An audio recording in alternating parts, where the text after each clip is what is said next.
Hey guys! Kumusta? It's been almost how many years na since the last time that I vlogged. Anyway, I'm here outside because I'm craving for pasta and nakapag-decide ako na mag-vlog kasi guys, ilang months ko nang binili tong camera na to at wala siyang gamit kasi nahihiya akong gamitin siya. Anyway, I'm here in the pasta bar because I'm craving for carbonara and oh my god guys!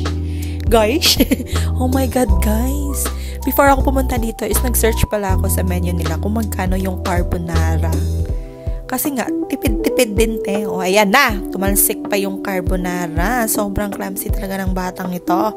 Anyway, so yun nga, nag-search ako, ang nakalagay doon $16. Nung pagbayad ko, ang mahal, ang layo ng price at hindi na ako makapag-back out.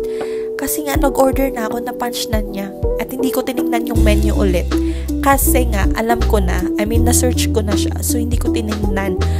Pagkabayad ko, $22. Sobrang mahal. Para sa akin, mahal na yun. Mga 800 plus ata yun in pesos.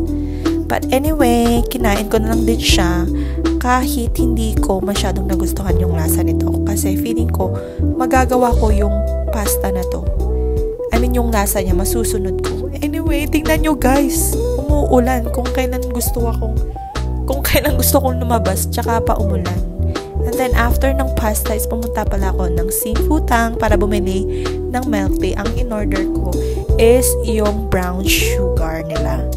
Ayan. This is the number 1 milk tea in Taiwan daw. I've been in Taiwan last September 30 and October 1 ata yun. At hindi ko to natikman kasi nga sobrang mahal doon. Tsaka sabi ng tour guide namin, ang milk tea na ito, walang Taiwanese na umiinom na milk tea na ito kasi nga sobrang mahal.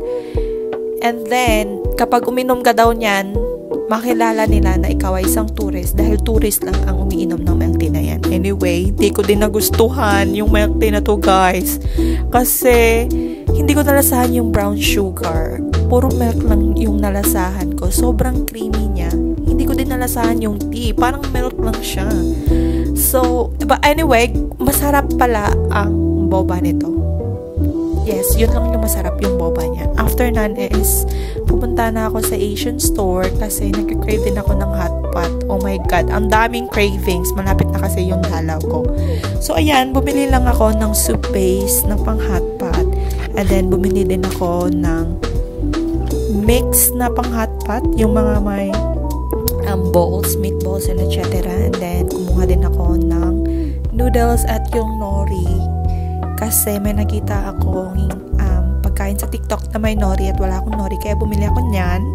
And then, bumili din ako ng cucumber kasi gusto ko gumawa ng sandwich na may cucumber. At ginawa ko kanina yung sandwich. Nakalimutan kong idagdag yung cucumber. Ang galing. Bumili, tapos nakalimutan. Anyway, after nun is pumunta pala ako ng Coles para bumili ng ibang ingredients na wala dun sa Asian store.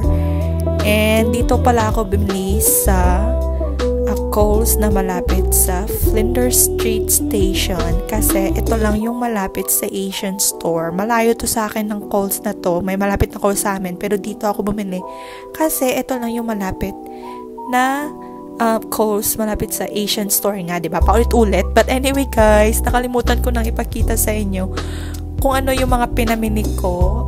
This will end my vlog. Basta dito na nagtatapos ang aking vlog kasi andyan na yung tram. I'll see you in my next one. Please comment below on what other vlogs or things that you wanna see in my vlog. Bye!